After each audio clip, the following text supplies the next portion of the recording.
नमस्कार दोस्तों, मैं डॉक्टर विशाखा ठाकुर कुछ कहने से पहले मेरा अल्प परिचय देना चाहती हूँ।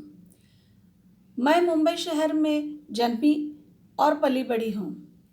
हिंदी फिल्मों के गीतों से प्रभावित होकर मैंने हिंदी लेकर बीए किया और हिंदी में ही एमए और पीएचडी भी किया। पिछले 35 वर्षों से मैं अनुवाद के क्षेत्र में काम कर रही हूँ और लगभग 30-32 वर्षों से मैं अलग अलग विषयों पर हिंदी, मराठी और अंग्रेजी में ट्रेनिंग्स तथा लेक्चर्स लेती हूँ। हर बार फीडबैक, प्रशंसा इतनी अच्छी मिलती रही कि मैं नए नए विषयों पर बोलती ही रही। फिर किसी ने कहा कि तुम YouTube पर अपनी बातें डालो तो ज़्यादा से ज़्यादा लोगों तक पहुँचोगी। इसलिए मैंने मराठी में कुछ वीडियोस बनाकर YouTube पर डाले और आज मैं आपके सामने हिंदी में वीडियो लेकर प्रस्तुत हूँ।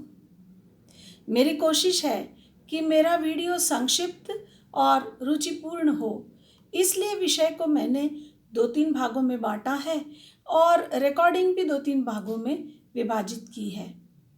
मुझे उम्मीद है कि आप हर बार मेरे साथ बने रहेंगे। तो दोस्तों, आज का मेरा विषय है मैनेजमेंट गुरु संत कबीर। कबीर किसी के लिए भी अनजान व्यक्तित्व नहीं है। स्कूलों, कॉलेजों में जिसने कबीर के दोहे पढ़े न हो, ऐसा शायद ही कोई बिरला व्यक्ति होगा। 15वीं शताब्दी में कबीर नाम की आंधी समाज में धूम मचाती रही।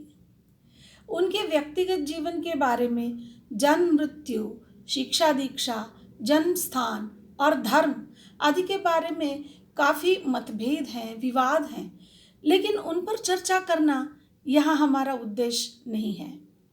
हम तो बस उन बातों पर गौर करेंगे जिनके आधार पर कबीर जी को हम मैनेजमेंट गुरु कह रहे हैं।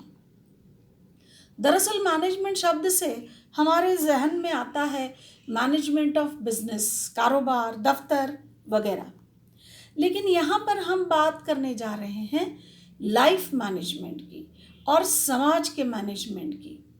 प्रबंधन तो उनका भी होता है ना। हम उन मैनेजमेंट नियमों की, स्किल्स की बात करेंगे जिनको कबीर जी ने बताया है और जिनको अपनाने से जीवन सुखमय बनता है, समाज का मानसिक स्वास्थ्य बढ़िया हो जाता है। और इस दृष्टि से कबीर महान लाइफ मैनेजमेंट गुरु ही थे। आज गुरु शब्द बहुत ही पॉपुलर हो गया है। हर क्षेत्र में गुरु नजर आते हैं, जैसे लव गुरु, मैनेजमेंट गुरु, योगा गुरु, खान पान गुरु वगैरह वगैरह। लेकिन कबीर ने जो गुरु के बारे में कहा है वह समझने लायक है। उन्होंने गुरु को परमेश्वर से भी ऊंचा स्थान दिया है।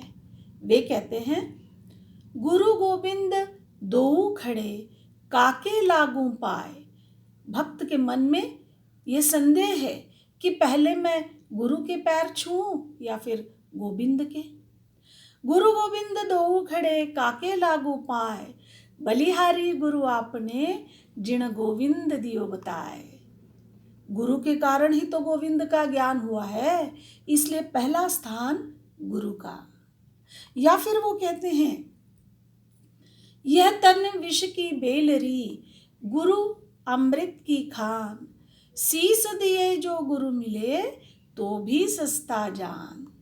अपना शीश अर्पण करके भी सतगुरु की प्राप्ति हो जाए तो भी वह सस्ता सौदा है, ऐसा कबीर जी का मानना है। कबीर बचपन से ही गंभीर, मेधावी और स्थिर मना व्यक्ति थे। गरीब थे, आर्थिक अभाव बहुत था, फिर भी उन्होंने चिरस्थायी शाश्वत जीवन मूल्यों को अपने जीवन में चरम स्थान दिया, उन्हें अपनाया और जीवन भर उन्हें साक्षात निभाया।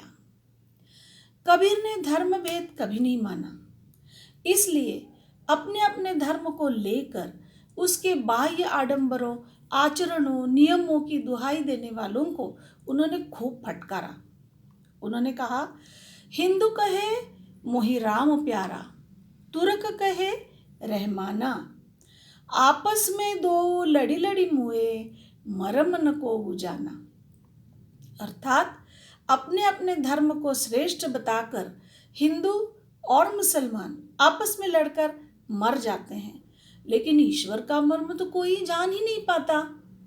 क्योंकि कबीर जी का मानना है कि पूरब दिशा हरि का बासा, पश्चिम अलह मुकामा, दिल ही खोजी दिले दिल भीतर, इहा राम रहीमाना। मतलब पूरब दिशा अगर हरि का निवास है और पश्चिम में अगर अल्लाह रहता है, ऐसा हमारे लोग मानते हैं। लेकिन अगर आप दिल खोजेंगे तो मन के अंदर ही दोनों मिलेंगे, राम भी और रहीम भी।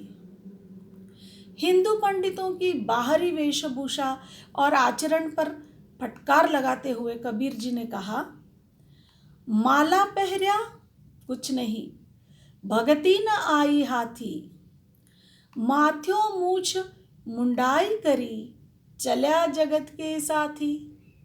सिर के बाल और मुछ मुंडाने से मन की मोह माया हटती ही नहीं। मुसलमानों को असलियत बताते हुए कबीर जी ने कहा कि हज काबे वह गया, केति केति बार कबीर, मीरा मुझ में क्या खता, मुखिया न बोले पीर। अर्थात मैं कई बार हज गया, काबा गया, लेकिन पता नहीं क्यों पीर अर्थात ईश्वर मुझसे कभी बात ही नहीं करते, उन्होंने कभी मुझसे बात ही नहीं की। मतलब ये कि बाह्य आचरणों से ईश्वर या खुदा प्रसन्न नहीं होता।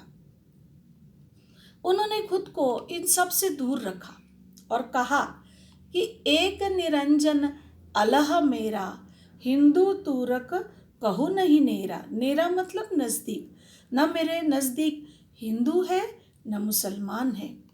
राखूं व्रत न मुहर्रम जाना, तिसहि सुमीरूं जो है निदाना। निदाना का मतलब है परे। ना मैं व्रत रखता हूँ, ना मैं मुहर्रम जानता हूँ, मैं सिर्फ उसी का स्मरण करता हूँ जो इन सब से परे है। पूजा करूँ ना निमाज गुजारूँ, एक निराकार हृदय नमस्कारूँ। एक निराकार को मैं मन से दिल से नमस्कार करता हूँ। कबीर जी का मानना था कि धर्म भेद व्यर्थ है। अगर इंसान इन बेकार के विवादों को छोड़ दे तो समाज सुखमय, शांतिपूर्ण और एकात्मता से भरा होगा। 500 वर्ष पहले कबीर जी ने जो बात कही, क्या वह आज भी संगत नहीं लगती? उनकी यही संगतता, उपयुक्तता उन्हें महान व्यक्ति बना देती है। कबीर के समाज प्रबंधन और जिंदगी के मैनेजमेंट के बारे में हम और जानकारी लेंगे अगले भाग में, अगले मंगलवार को।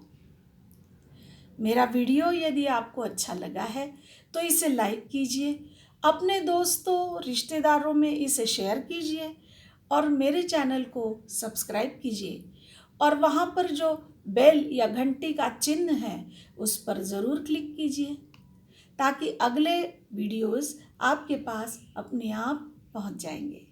तो मिलेंगे अगले मंगलवार को, तब तक धन्यवाद और नमस्कार।